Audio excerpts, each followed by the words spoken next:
Hola chicos, ¿qué tal? Buenas tardes. En esta oportunidad vamos a hablar un poco sobre shock cardiogénico.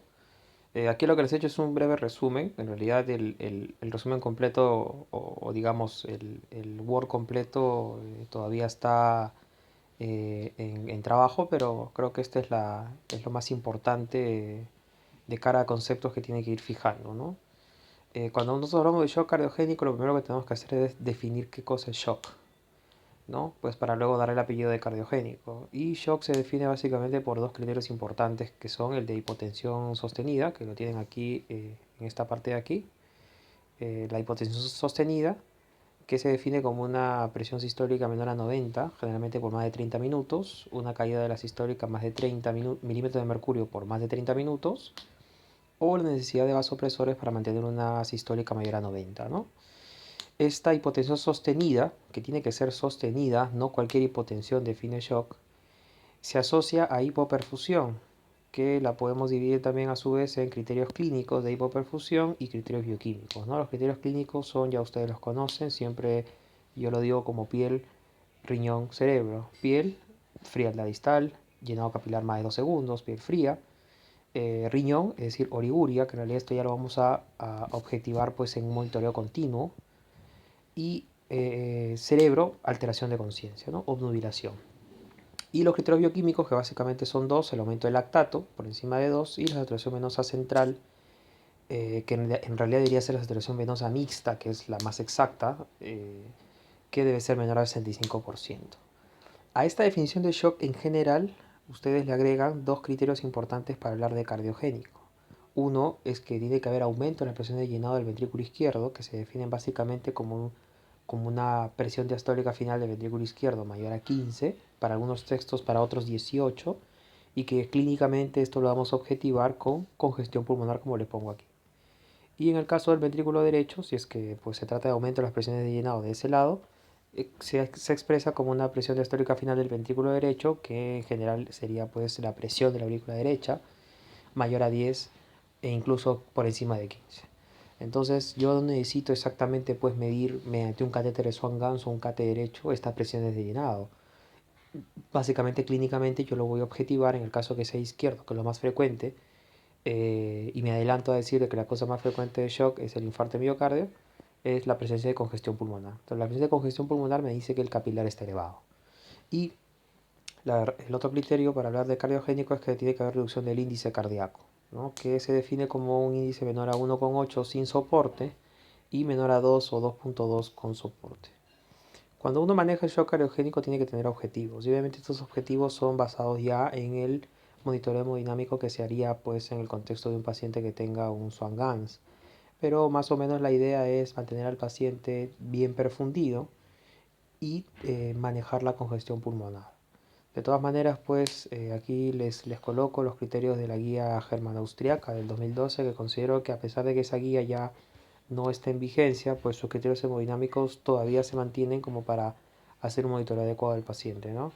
Es mantener una presión media entre 65 y 75, esto acompañado de una resistencia entre 800 a 1000, un índice cardíaco por encima de 2,5, una saturación venosa mayor al 70%, una hemoglobina por encima de 9, una PVC que esté entre 8 y 12, que sería lo aceptable, y un concepto muy importante que es el de poder cardíaco. El poder cardíaco, digamos que es un predictor de mortalidad en shock cardiogénico, resulta de la multiplicación entre la presión arterial media por el gasto cardíaco, dividido entre una constante que es 451.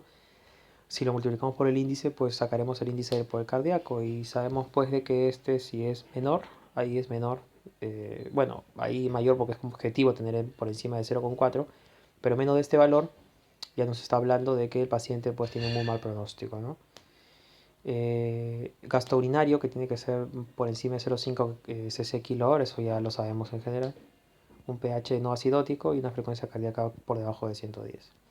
Un criterio que ayuda mucho en la práctica clínica es el de presión proporcional de pulso. ¿Qué es esto? Es simplemente una fórmula que consiste en restar la presión arterial sistólica menor a diastólica, que se conoce como presión de pulso, y esto lo dividimos entre la presión sistólica y lo multiplicamos por 100. Toda esta fórmula se denomina presión proporcional de pulso, y se dice que si logramos que sea por encima del 25% estaríamos con un índice cardíaco por encima de 2.2. Entonces es una forma indirecta de objetivar cuánto de gasto cardíaco o índice cardíaco tiene nuestro paciente, ¿no?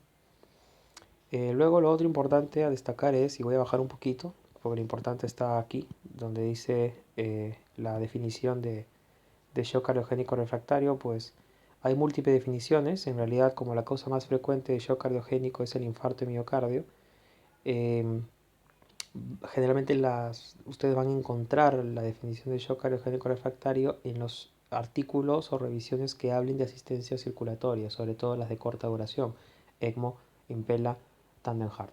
Entonces, pero si hablamos en el contexto de infarto de miocardio que yo les he puesto, basado en esta revisión del Critical Care del 2010 y un poco también añadiendo la definición del Triumph Trial, como dice ahí, y del IABP Shock 2, se define el shock cardiogénico refractario, aquel paciente que tras revascularizar, estamos hablando del contexto por si acaso de posinfarto, que tras revascularizar el paciente tiene una presión arterial sistólica menor de 100, continúa con un índice menor, un índice bajo, es decir, menos de 2,2 sin balón o menos de 2,5 con balón, y tenemos por lo menos 2 drogas vasoactivas a dosis altas, ¿no? El criterio, si ustedes revisan en general para hablar del shock cardiogénico refractario, es que sean más de 2 drogas vasoactivas a dosis altas.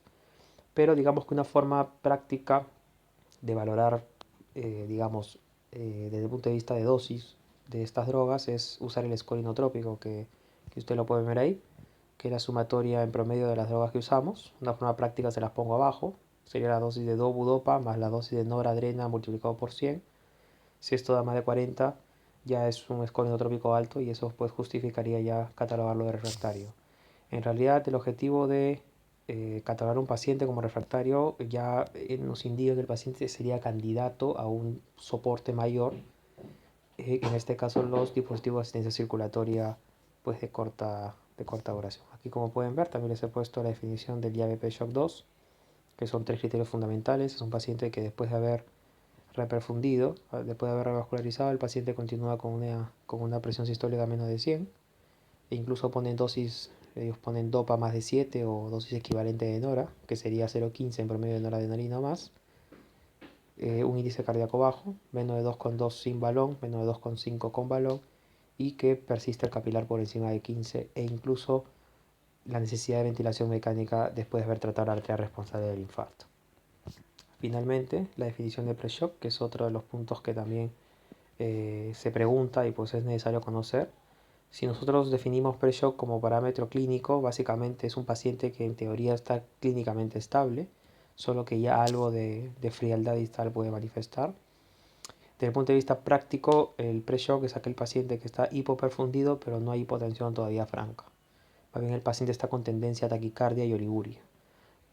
Como pueden ver acá, los parámetros hemodinámicos que puede tener este paciente, usualmente el índice está entre 2 y 2,2, un capilar por encima de 15, pues ya está entrando en shock, pero no por encima de 20, por lo tanto la presión diastólica final de BI será menor a 20, y un poder cardíaco que está por encima de 1, que sería todavía lo habitual.